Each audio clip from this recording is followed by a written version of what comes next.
What are you willing to sacrifice for the industry? Today's guest has been in the industry for 36 years, and at one point, she was saving money from her paycheck to put back into the business that was paying her. So enjoy the story, and this is a great show. So sit back, buckle up, and enjoy Put 'em on the Glass.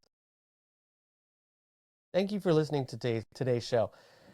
The guest and myself have our own opinions about the content we are covering. Although there is some overlap between my professional life and my personal life, I must stress that this show is completely separate from my professional life. This show is for entertainment, so anything you hear on this show, please check it against industry standards, use your best judgment, and thank you for listening to Put 'em on the Glass podcast.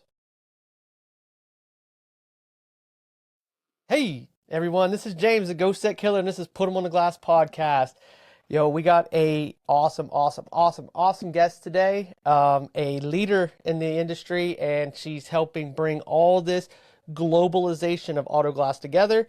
And she graciously accepted me into her group, and I love her for it. And who is today's guest? Hi, I'm Kathy Cannon. I've been in the industry now for 36 years, and I don't really come with any qualifications, to be honest. Wait a second, 36 years? You've been in the industry 36 years? Yeah, yep. Started as a admin girl at a local windscreen fitting company, and just got into a wholesale company because I tried to help pay the bill that was outstanding for the small company that I worked for. Um, they weren't doing very well at paying their bills, so I would just bank a bit every day, a little bit extra. And yeah, when their business, they decided to fold their business, that wholesale company asked me to come on board. So I did, and it just went from there. From being their receptionist for about 18 months, I then went to state manager and was there for 7 years until they merged with someone else. Yeah. So, and then So pretty you much, were taking your own money out of your paycheck. yeah, I just felt really bad for the supplier. Like they'd already been so good to us and they just didn't have, they just weren't getting any money. So I was sort of like trying to keep it all afloat. Yeah. But the husband and wife separated in the end, and the business went to ground. So yeah, the wholesale company, which was Perfect Glass at the time, asked me to come and work for them. And I was single mum with 3 kids, so needed a job. So graciously, I went over and went from there. Um, if that doesn't speak to your character, I don't know what does. You were taking money that someone was paying you to help keep their business afloat. I mean, like that's people don't do that. That is like I commend you for that. Like that's awesome. Congratulations, because that's wow. I'm not sure that if the company I was working for was struggling, I would take money that they're supposed to be paying me to pay their bill. So kudos to you. I So just what sort of about saw the it rest of the being the journey? Like longevity after of the you job. Sorry, I just sort of saw it as longevity of the job. It was if I can spare some money out of my pay and then help to pay the bill down, then I would keep my job. And as I said, I had 3 little kids and I was a single mum and I had to keep my job. So just do anything at the time, pretty much. Yeah, that's a wow. Okay. And then you moved on from there, and then how did the rest of it progress? I mean, because obviously, how long were you at the distributor before they I folded? was with them for 7 years and they merged with a company called Protector Auto Glass. And at the time, I didn't think much of Protector Auto Glass. I didn't like their service levels. I thought they treated the independents extremely badly, and I didn't want to go. The manager at the time, him and I just didn't get on. He had no service levels at all. So I went for a week, and I just said, I can't do this. And NAGS offered me a job, National Auto Glass Supplies, lured me with a brand new Commodore and had all that stuff there and a good pay packet. So I went to work for them for 6 years. Bit of a struggle working at head office with the owners. But in saying that, they really looked after me. I can't complain. We had, 1 or 2 trips a year overseas. Their incentive programs were really good. Um, yeah, but then like 6.5 years with them was sort of enough. And yeah. And then I moved on to PGI where I was back with that chap that I didn't like. Um, and it was quite funny because I walked in and he just said, I'm the boss. And I just said, well, you're not. I'm the boss and we'll do things my way. And do you know, to this day, I still get a text from him at Christmas time thanking me for everything I taught him about customer service and how he wouldn't be who he is, which is just, to be honest, for me, that makes it so much worth it. And then PGI folded, and O'Brien Glass had been chasing me for a while. And once again, I'm not corporate. I can't sit in a corporate world. The boys will tell you that. Um, but I needed a job, and yeah. And I believe you can learn something from every establishment that you work for. I worked for O'Brien for 9 years until I was diagnosed terminal cancer. So, but I do believe that you learn from Mm. every company that you work for. And O'Brien taught me a lot of stuff that, had I continued with my career, I would have taken with me and, yeah. So that was that. So Glass, remind me, that is Belron, correct? So, That's yeah. that's the Belron. Okay, okay. I mean, they're a worldwide corporate company. They do great things for people. So I mean, I get it. We all have our struggles with them, but they seem to provide you with a good life. So I mean, good on you, O'Brien Glass. I believe that's what you say, right? Good on you. Yeah. I Is think is you, that like I am I said, I getting think this you thing learn. right? I think you learn from every establishment that you work for. And I didn't turn corporate either the whole time I was there. I couldn't. It just wasn't me to be that. And in fairness to them, they were pretty accepting of that. They could have booted me really because I don't sit in corporate meetings well. I don't do that stuff well. But O'Brien's at the time, they're very on and off wholesale in Australia. They've never been a continuous wholesale provider to the independents. We had a issue here quite a few years ago when I didn't work for them. We had a major hailstorm and they just pulled their roller doors down and refused to sell to the independents. Um, and just fed their own branches. And the boys never forget that, ever. So getting them all back on board when I went to work there was extremely testing and a little bit difficult, but most of them came over. Most of these boys, the fitters, have been with me for 30 years plus. I've watched them as 17-year-olds find girlfriends, get married, have babies, and yeah, so they came on board and we built O'Brien Wholesale. So, which is not doing so well now, Well, apparently. let's talk about those. Oh no. Oh no, I didn't know that. But let's talk about those boys. I've obviously had Tim on there. I've had the sheriff on. I've talked to quite a few of the boys, and let me tell you, your reputation is one that is like I was a little nervous when I reached out to you. I'm not gonna lie because your reputation is so well respected, and so like she's a rock star, she's amazing. You have to have her on. She does so much for us. She's this larger than life person. So I'm not gonna lie, when I was reaching out to you there, I was kind of nervous because you know you have a great reputation. I mean, they all love you, and it shows with the way that they speak to me about you. So I mean that it just it's an amazing thing when you get these people that are, you know, I guess titans in our industry, and you're one of them. You are one of the titans of our industry. So that's awesome. Thank you for being on. You're welcome. No, it goes both ways because for me, the boys have always been part of my life and in everything that I've done. I've made the greatest friends through the independence, and I genuinely just always wanted to help them. I had a situation just this past Christmas gone where I was out on a cruise ship and my son broke down in Queensland, which is 1,000 kilometres away. And I was like, oh, he reached out to me as he always does, and I was thinking how I don't know how to get him home. I was just and I rang one of the fitters and said, I know that you also do trucks as well. Do you have a truck going there? So I can pay you to go and pick him up. And he sent me the most beautiful message that just said um, that when he was starting his business, no one would give him a chance. and that I was the only one that did that. And years down the track, he'll never ever forget it. He's built a brilliant business. He does windscreens as well as he has 3 or 4 car carriers. Um, and he said, I'll never forget that ever. And those messages that I get now, especially now I'm terminally ill, just they mean the world to me. So yeah, they're a great bunch of guys. They're honestly just the best, all of them. And I Yeah. love what I do. I Honestly, I've love never met one of your countrymen I don't like. it. They're great guys, and I think I was so grateful to have had the page actually because that started before I got sick.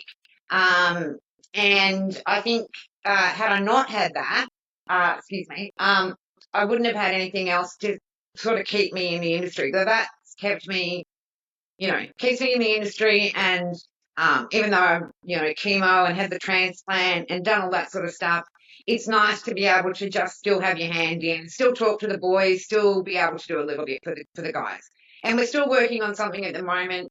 We're working on with Matt Sanford, a company called Auto Glass Connect. And that's to be able to sell some product a little bit cheaper to the boys because product is skyrocketing. And we've had some conversations that I won't get into too much.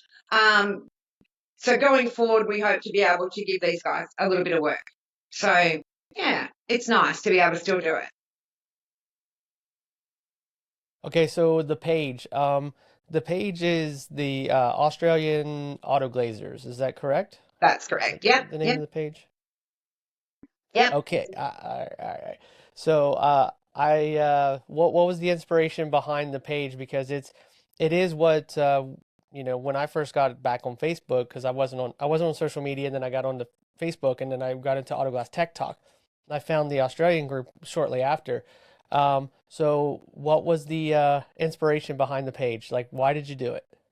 Well, it wasn't primarily me in the beginning. I have a friend in the industry called Leanne Marnell, who, with her partner, owns Southern Cross Auto Glass in Melbourne, a wholesaler down there. And Leanne is a queen in this industry. She's the same. She loves all the boys. She'll do anything to help them.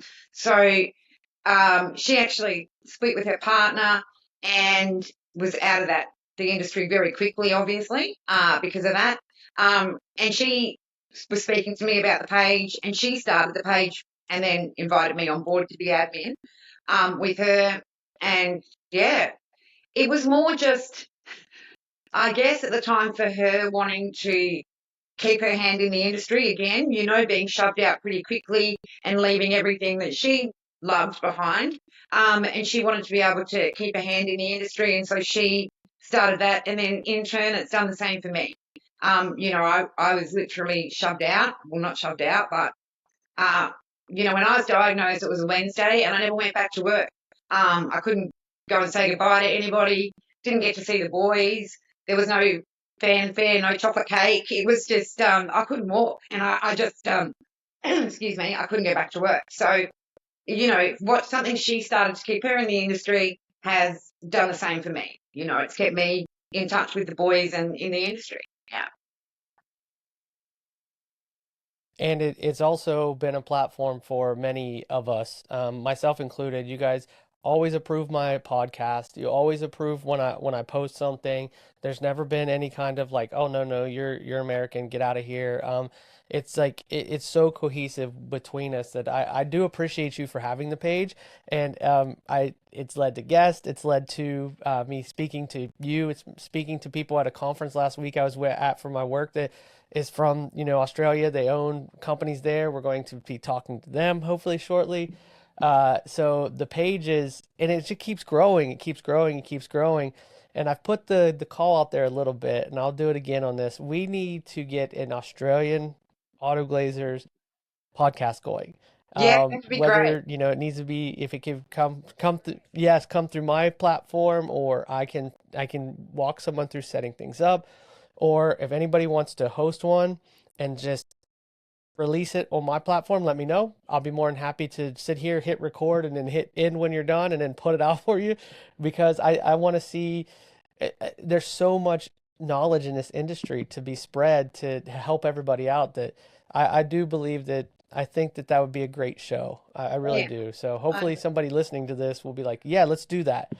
Well, we've Let's do grown the that. page now to 2,500 members, which for us is a lot. Um, I invited Lundy on to be admin. It didn't go down real well in the start. Most of the boys didn't know him personally. We all know what the sheriff's like. Um, and I had a lot of messages saying he's either off or we're gone. And I was like, well, see you later. Like, I find a lot Yeah. in what Brian has to offer, and he's just Mo Rock. He's fabulous. I've got a great admin team with Mo and everyone. The boys are really good, and I think we asked Paul to join. Paul's a fitter as well, and he's really awesome. So, but those guys that threaten to leave love Lundy. They take him for who he is, and Hey, they love him.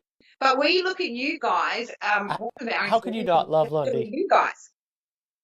We look at the American guys, and I do. I can't speak for the fitters, but we see what goes on in the States, and we're behind. That's the bottom line. We're behind you guys, so we're pretty much watching what you do and knowing that that's where we're going to be in 6 months or 12 months with calibration and all that sort of stuff. So we learn so much from you, all of you, and it's a pleasure to have the boys on the page. As I said, the Americans give us a lot of great input. They're always polite. They're really good on the page. I enjoy having them there. So yeah, we just don't. We are a Well, little bit behind the eight ball. It takes us a little while to catch up down here.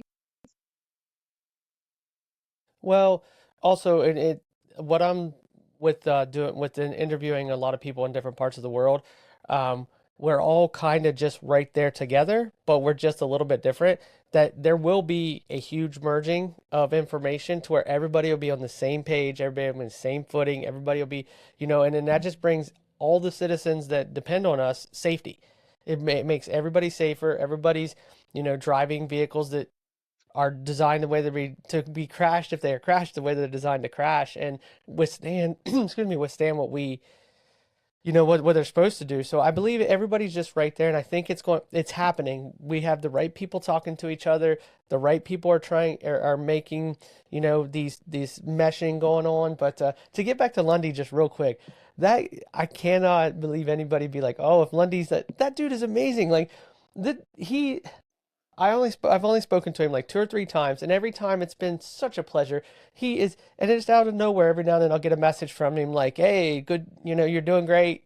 Keep it up." And I'm just like, "Dude, that motherfucker's a rock star. Yeah, Like, this is he's the awesome." best. You know what I mean? So like, I can't say enough for Lundy. I can't say I enough think for he Lundy. was He's just a little bit amazing. on the language side, James, to be honest, in the start, because he was no different, on the page to what he is in person. So every now and then, a couple of the old swear words that come out, and a couple of the, we've got some beautiful ladies in our industry. But in saying that, these ladies are like me. They work around men every day of the week, and they're used to that stuff.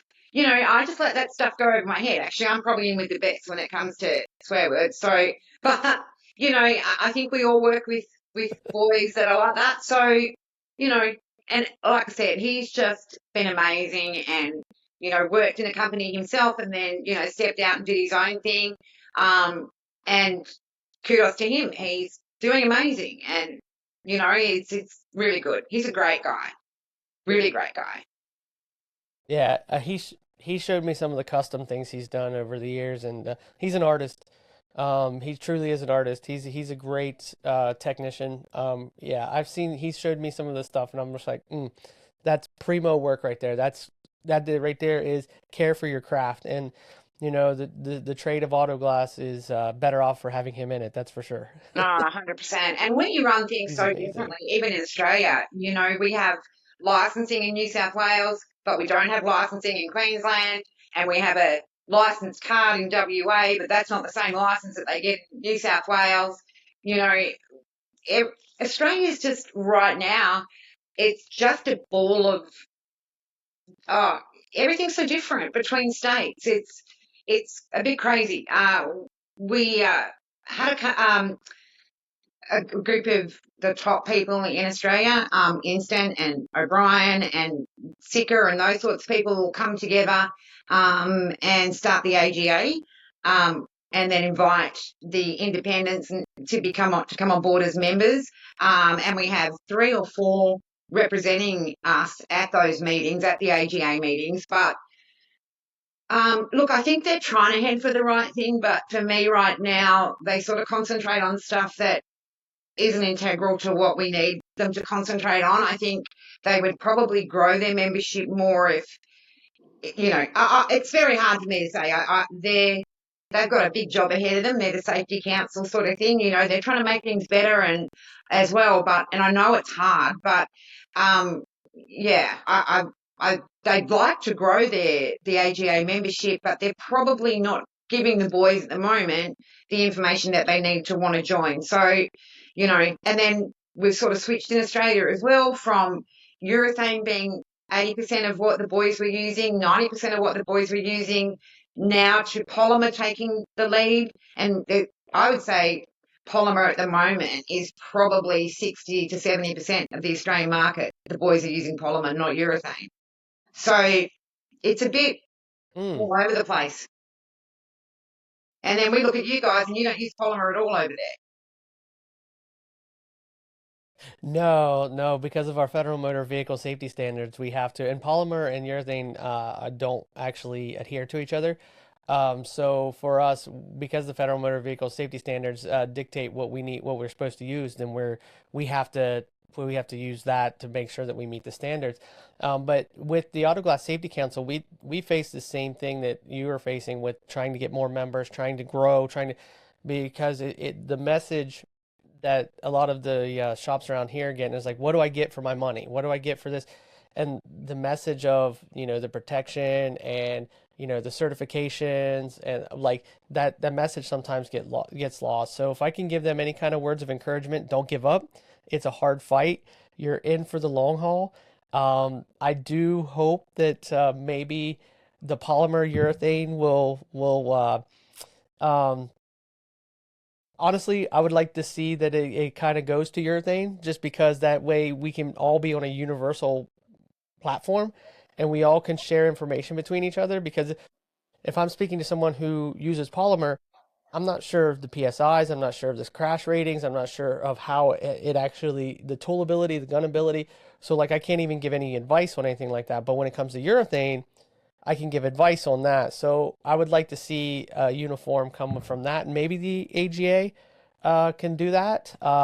But sometimes when people get used to using something, it's hard to get them to switch. Yeah, It's hard to, yeah, so it's kind of weird absolutely. that people have went from. Absolutely. I think too, though, and like I said, it's easy for me to sit back. I'm not, a member of the AGA. I'm not on the board. But I read their emails or the communication that they might send out. And I believe they lose the boys in the first 4 lines.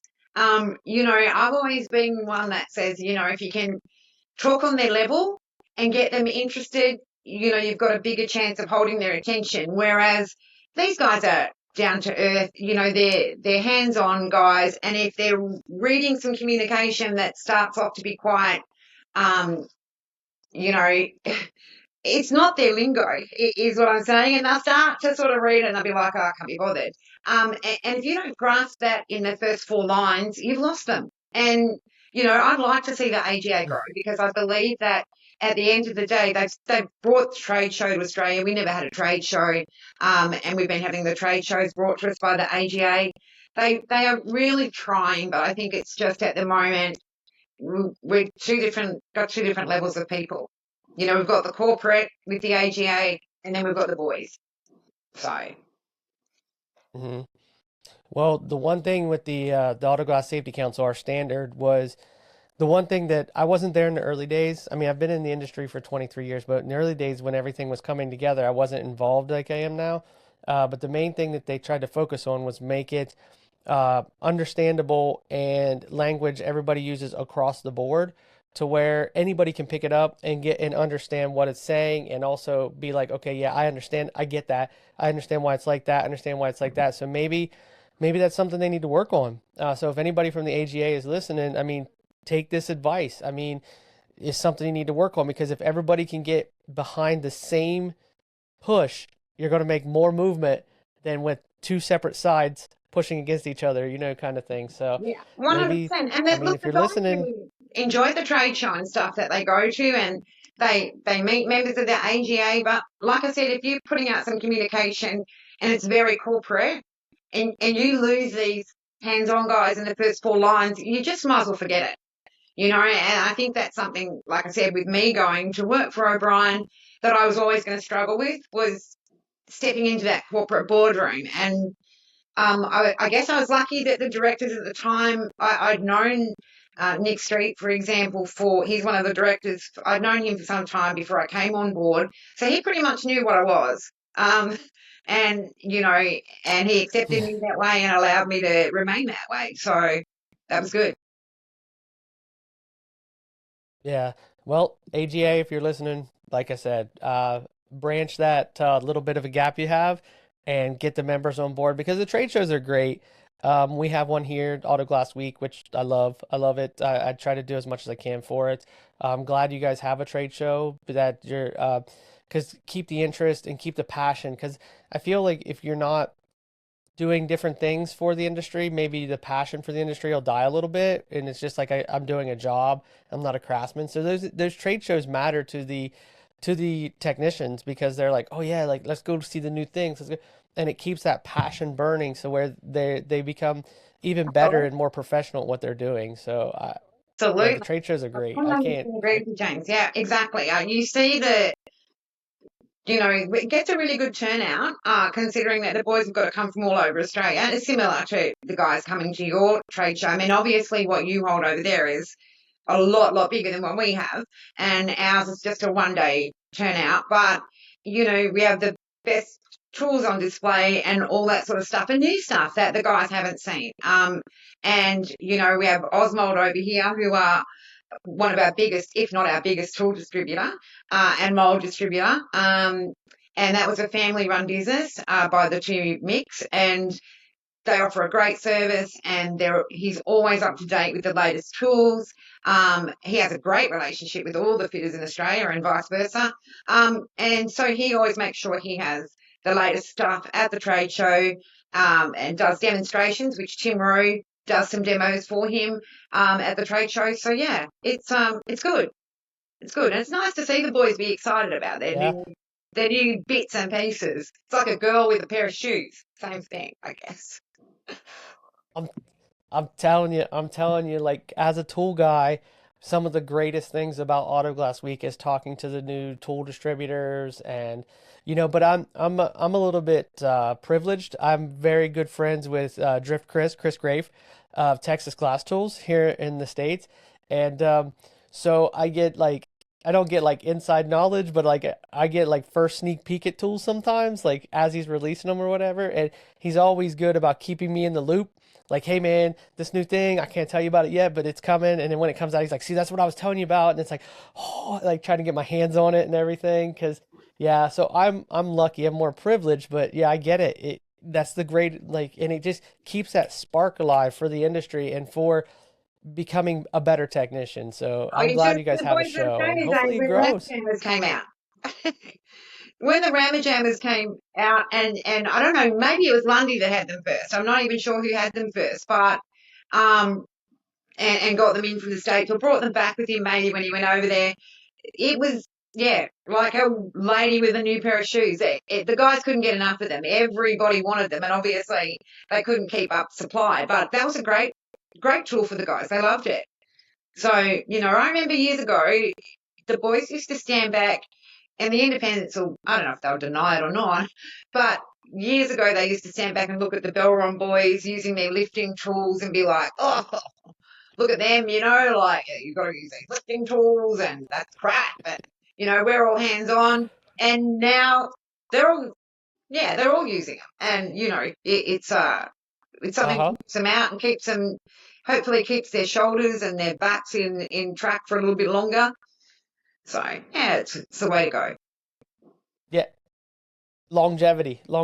And um like if you're slinging glass every day and you can get a tool that makes it just a little bit easier on your body, a little bit easier on your shoulders, a little bit easier on your back, on your neck, just a little bit easier for your mental, standby. You're just like, oh my goodness, like this is so much easier. It's so you don't, it just helps longevity wise. It keeps you interested, and sometimes when you see that new toy, especially when the big people have it, it is like, "Meh, what do I need that for? But then like That's once you it. That's try it, the you're like, face. oh, oh, that's why I need that.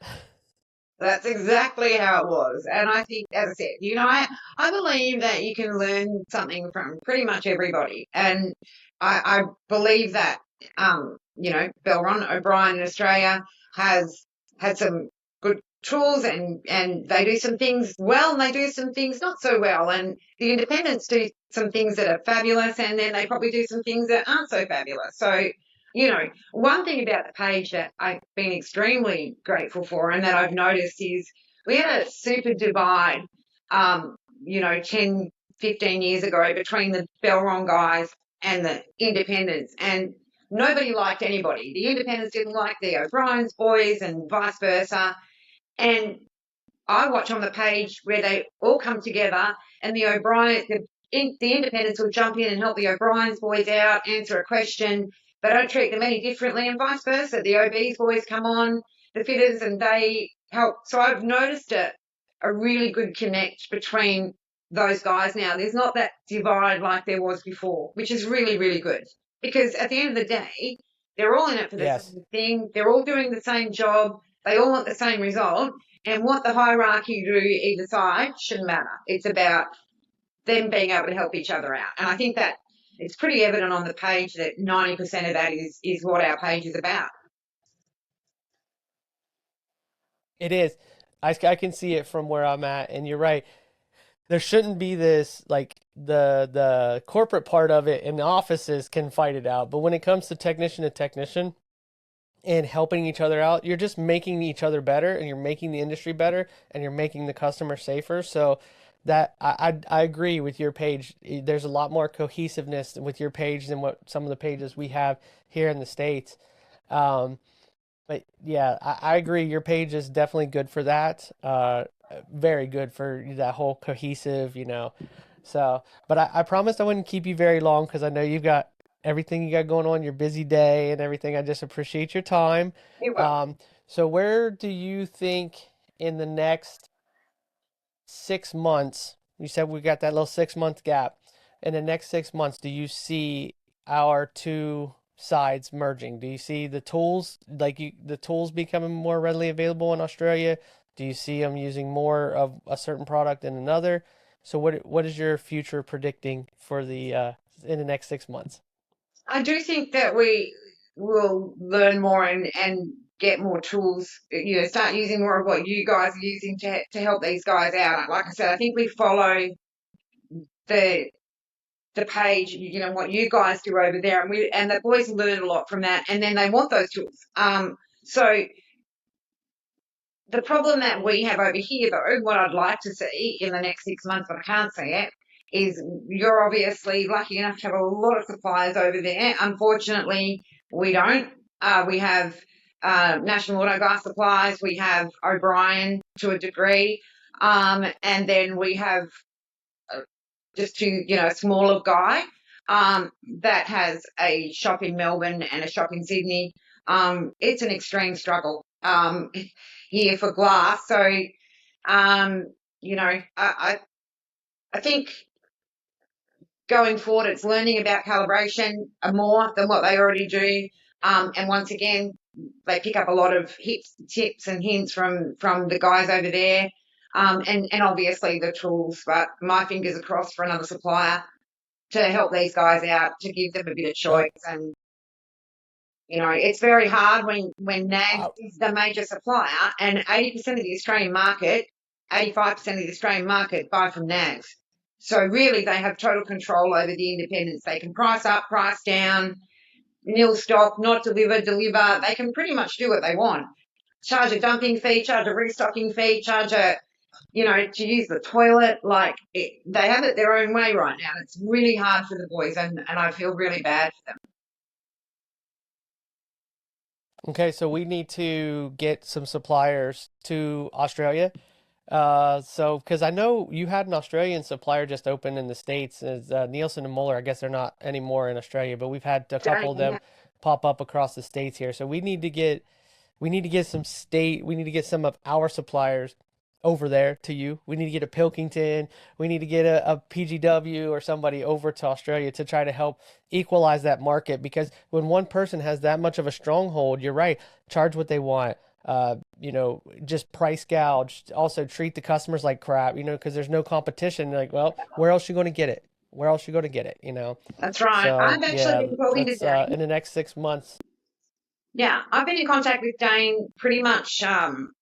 There was a bit of a gap where I didn't speak to Dane Moller, only because we just lost contact. But I was very good friends with Dane's father, Carl Moller, and his uncle Sven. So they had Nielsen and Moller in Australia many years ago.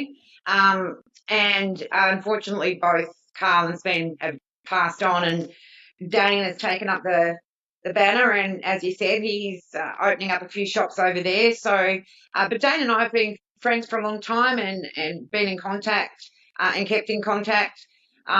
Yeah, I'm just hoping something happens because it's very difficult for the boys. Well, hopefully, Dane, if you listen to this, I don't know if you do, but if you do, hopefully you guys can keep that conversation rolling and get some more options over there. With that, I need you to hang tight though because I gotta let everything upload. But thank you so much for being on the show. Is there anything else you want to say before we hop off? Uh, oh, you're welcome. It's been a pleasure being on. Thank you for having me. I just want to thank all the Australian independents. They have been fabulous to me. Really, just since I got sick, before I got sick, but we've had long friendships, and I couldn't go through this without them. So that's about it for me. All right. When with that, yeah, with that, just hang on 1 second. What a great show today, everyone. Today's guest, Kathy, was an amazing, amazing story, just an amazing person, a ray of sunshine, and I am very grateful for her coming on the show.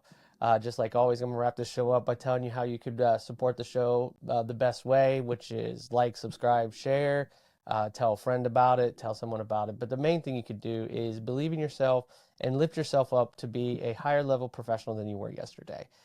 Just take care of your profession because we all depend on every single one of us doing this profession, doing this career. Everyone in this career deserves kudos, and I thank you for being in the industry.